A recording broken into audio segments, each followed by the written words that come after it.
everyone, and welcome to Do Tell with me, Sienna Michelle, where the aim is to always bring to light what is too often left in the dark. And today, I hope we're successful in doing that.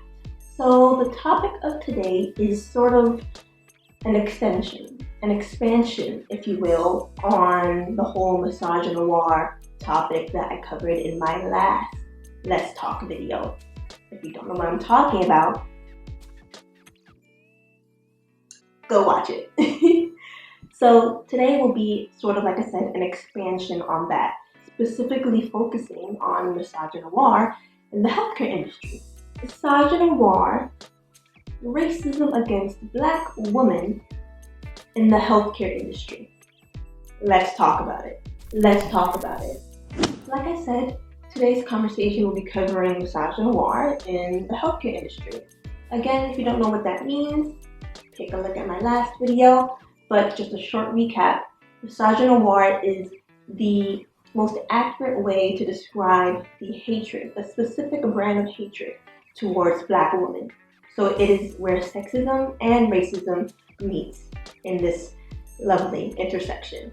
And that's what we're going to be covering today, that intersection specifically in the healthcare industry.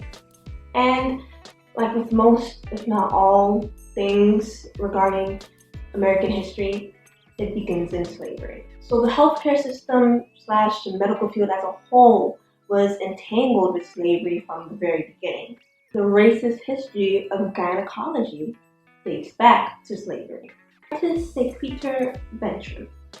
I don't know if I'm pronouncing that right, but that is Latin for that which is brought forth follows the belly, or rather the womb in the case of gynecology. So Partis Sequitur Ventrum was actually a law, a principle that legalized chattel slavery as an inheritable status. This is the law that stated that the status of a child would follow the status of their mother.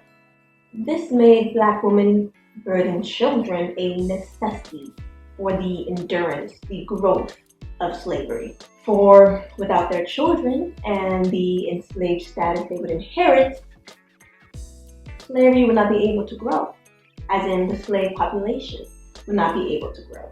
Chattel slavery as a system became even more dependent on Black women birthing children when the transatlantic slave trade ended between 1807 and 1808. Slave masters, America, they were no longer getting new slaves. So the only way to actually grow that population that was running their economy, running their everything, was to make sure that Black women kept on birthing the enslaved people they needed. As a result, white physicians began to pay special close attention to the wombs of enslaved Black women, assisting in and examining difficult births. That was where the money was. And consequently, that was where their value, the value of a Black woman was, and how many children they could birth. Mind you, infant mortality was still astronomically high, especially for enslaved people.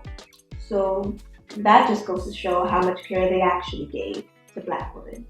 From there on out, U.S. physicians used their access to these enslaved Black bodies, to these enslaved Black women, to expand their scientific knowledge.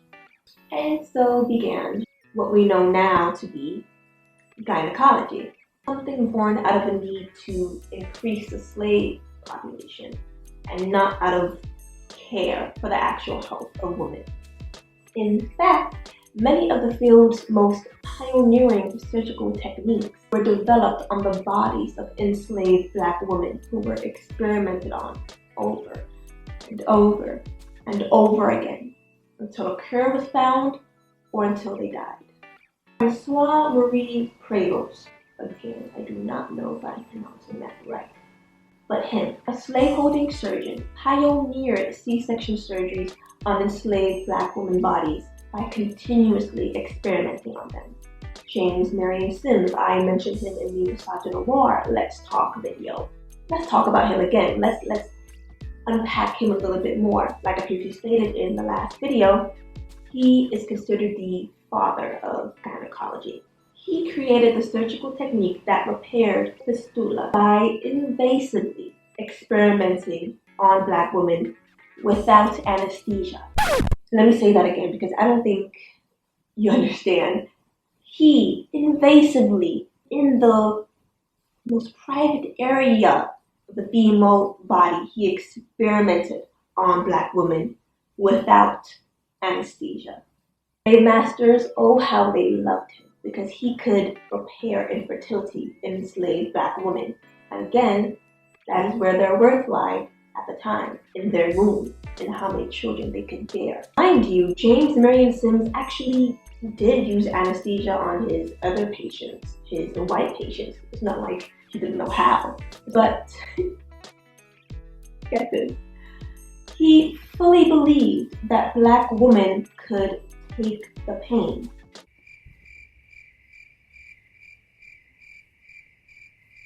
I know it probably feels like I keep doing a shameless plug to my last Let's Talk video about misogynoir, but it just applies so well because what was that one stereotype, that one trope that I talked about? Oh yeah, the idea that Black women can't feel pain or they exaggerate pain. It's not just a feeling some ignorant or racist people have. It was actually something that was put into practice. Case in point, enslaved Black women being experimented on without anesthesia in the most private area because this surgeon fully believed they could take the pain. Now this was centuries ago. Centuries. I'll give you that. This was a long time ago. So what does this have to do with now? How does this look now? What is the Black maternal and Black infant mortality rate as it stands today?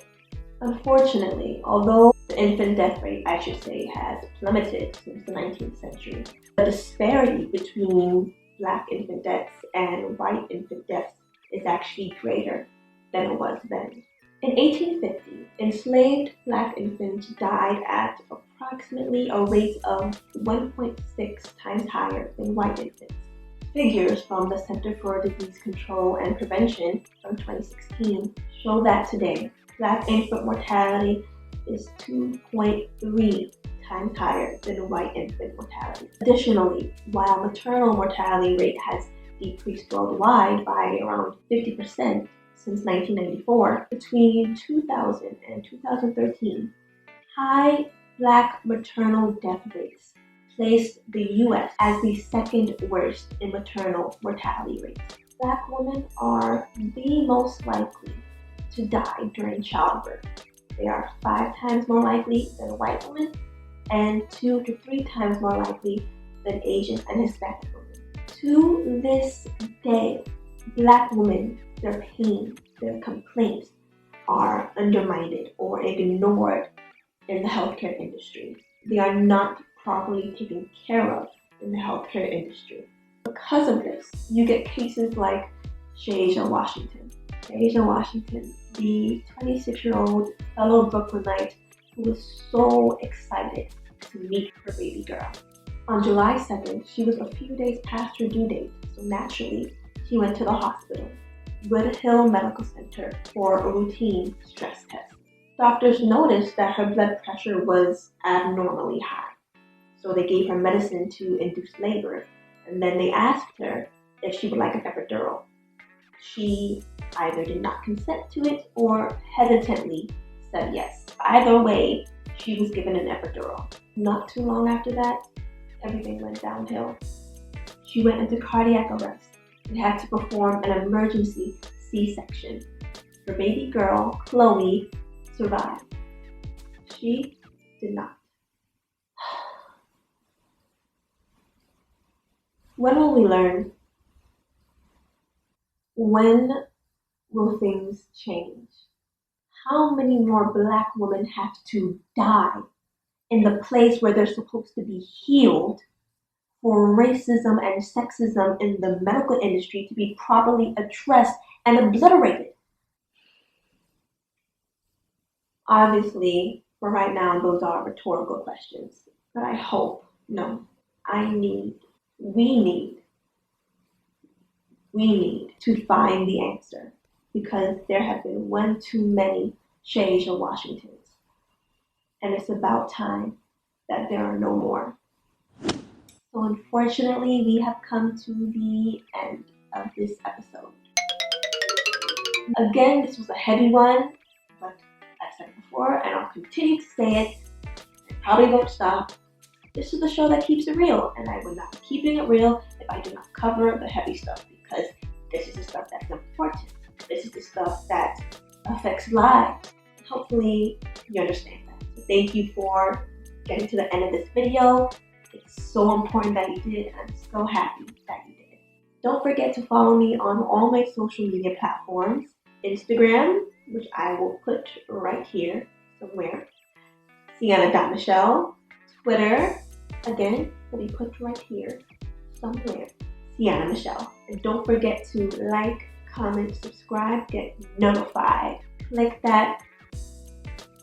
Actually, don't know what the notification bell is yet relative to how this video looks on the screen.